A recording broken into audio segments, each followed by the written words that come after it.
Welcome to Making Data Make Sense, the podcast where we turn confusing numbers into clarity and better business decisions. My name is Dimitry Simelgor. I'm fractional CFO and owner and founder of Business Evolution Consulting. And for this is our first episode, and I just want to talk about a statement that might feel uncomfortable, but it's one of the most important things you'll ever hear about the business finances. Your P&L is lying to you.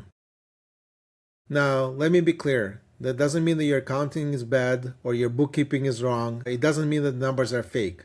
What it does mean is business owners rely on the P&L to answer questions that it was never designed to answer. And when it happens, even good businesses make bad decisions. So today, I want to show you why the P&L gets misunderstanding, how it quietly misleads even the smart owners, and how the CFO should be reading the P&L and what decisions should be done with it. By the end of the episode, my goal is very simple. You won't just look at the P&L anymore. You'll understand what it really is saying.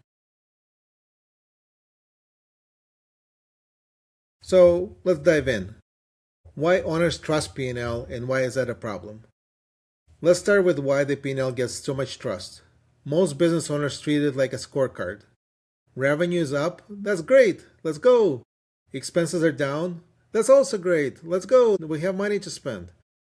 Or when you just look at the net income and you go, hey, if we have net income, we're successful. And on the surface, it all makes sense. The P&L is often the first financial report people learn to read because it's easy. But here's one problem. P&L answers only one question. What happened during that time period? What it doesn't tell you if those results are sustainable, if your cash is improving, and whether growth is helping or hurting you. And those are the decisions that need to be made on a more consistent basis, not just in one point in time. Yet, I often see the owners make huge decisions based on that one number at the bottom of the one single report, and it is, hey, did I make money or didn't I make money? Is there a net income or is there no net income? And when that is being made, then there's decisions of hiring, pricing, expansion, and debt are often wrong because you're just basing it on that one number. So what we need to look at is not just how this number looks now, but what does it mean for your future?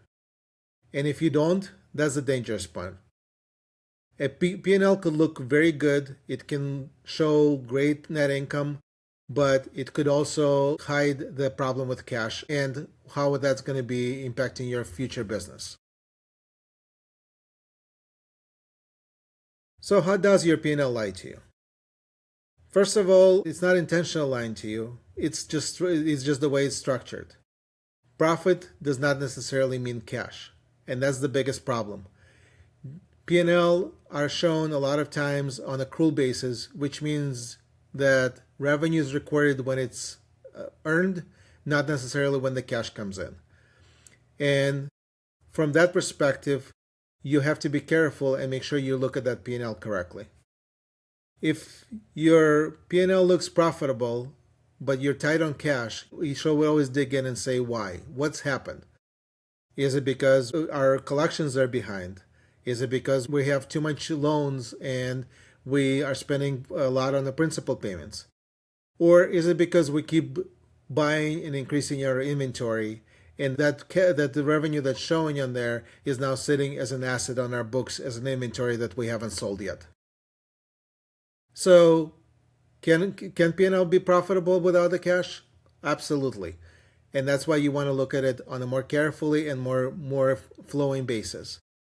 You look at your P&L, you look at your cash flow, and you look at the trends that you're seeing in other places. And that way you can make sure that cash is coming into the door just like profit is. The other piece of it to look at on P&L is the one-time expenses. Was there a legal issue that you're trying to work through and there's larger legal expenses during this time period? Is there a software implementation? You just bought a new software that you're implementing, and that's one-time expense that's not going to be ongoing. Now, software licenses might be ongoing expense, but software implementation hopefully is only one-time expense and you don't have to do it again. Is there a catch-up on payroll because you're correcting something, or you're decided to give everybody a bonus?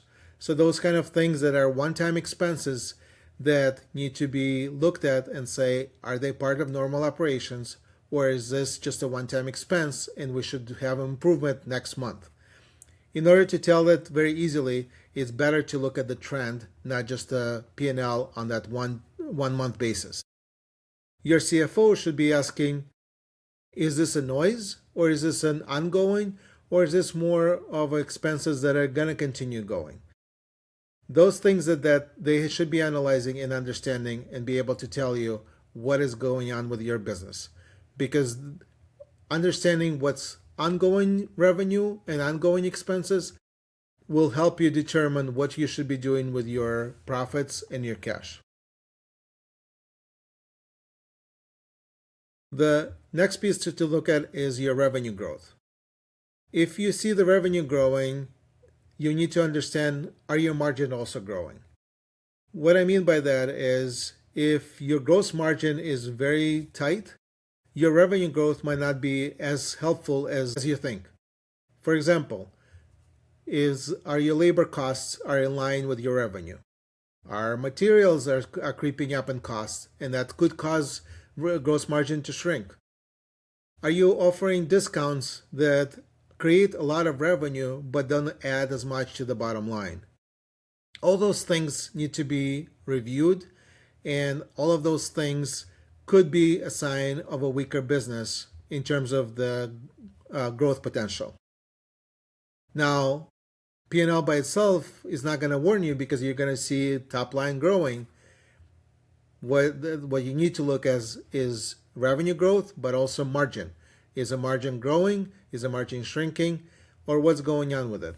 And like I said, the easiest way to look at it is the growth margin percentage, not just a growth margin number.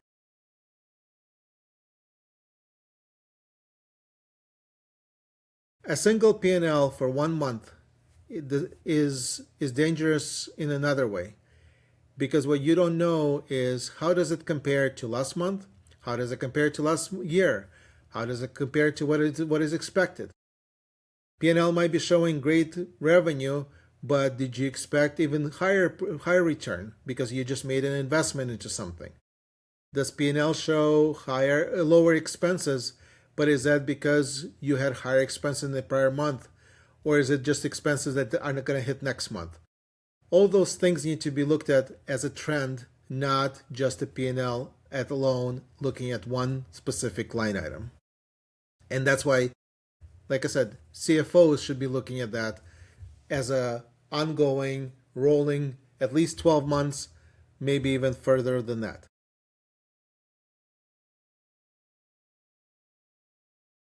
P&Ls also don't have all the cash outflows. For example, owner draws are not hitting P&L, they're sitting on your balance sheet. And so those numbers are hidden. Your personal expenses, if there's any personal expenses that you paid with your business, they are going to go on the balance sheet, not on your P&L. And so once again, cash might be leaving the business without hitting the P&L there. Some of the regular compensation, like dividends, those are all could be sitting on your balance sheet and not hit your P&L. And so in order for you to know how your business is doing cash-wise, you should normalize your P&L to make sure that all those things are included and reviewed and understood before you make any decision. And especially to answer a very simple question, is your business healthy from cash perspective? Because at the end of the day, cash is king.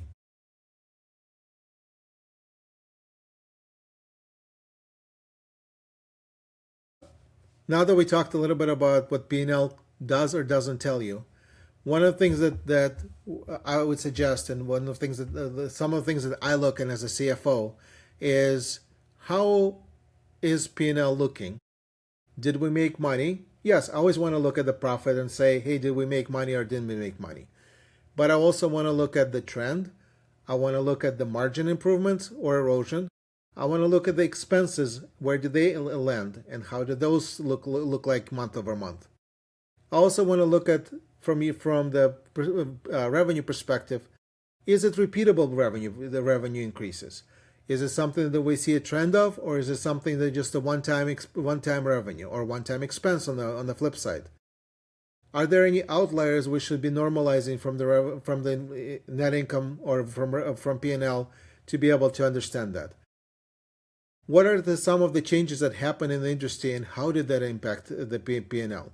Because there could be some of the things that happened, for example, tariffs. Those came into play. That's going to take a hit on your P&L. So we need to make sure, is this a one-time hit or is this ongoing hit? Something like that is an ongoing hit. So we need to adjust for the going forward. And all those things, once you analyze that, then you can start making decisions. This is where I can help you to decide, should you hire somebody to help you with the business? Should you invest into new equipment? Should you rent or lease equipment because of the cash flow issues? Should we try to speed up our growth, or should we slow down our growth? I know it sounds counterintuitive, but sometimes growth needs to be slowed down because the controlled growth is better than growth that hurts you in the long run.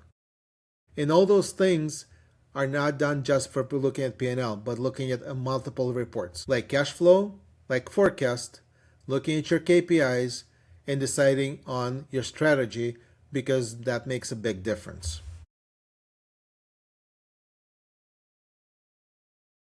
So what I would like to do for you to do next is do a couple of things. One, I want you to look at your P&L over the last 6 months. Don't just look at the bottom line, look at your individual line items and see what trends are you seeing in this. Are you seeing revenue increases? Are you seeing your gross margin increases? Are you seeing your expenses increases? Are those ongoing variability, or is this a one-time expenses that you've seen or one-time events that you've seen?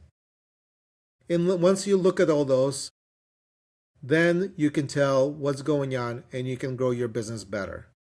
And if you need help with those, find a CFO, find a fractional help that can help you understand those things and help you answer those questions. Now, I'm not saying P&L is bad. I'm just saying make sure you look at the P&L the right way so it doesn't lie to you. And this is why I created this podcast, so that we are set up to actually be successful. Thanks for listening to my episode, and hopefully you learned something new. In the next episode, we're going to tackle another misconception, and that's profit versus cash flow. We kind of touch base on it here. There's certain things that affect each one, but we'll dive into more details on that. And we're looking at that, you'll be able to understand how a profitable business can be cash flow poor business or vice versa. If you want to help make sense of your numbers, I can help you decide how to do this. That's what we do here at Business Evolution Consulting. Because when you understand your data, you can evolve your business and be successful. Thank you.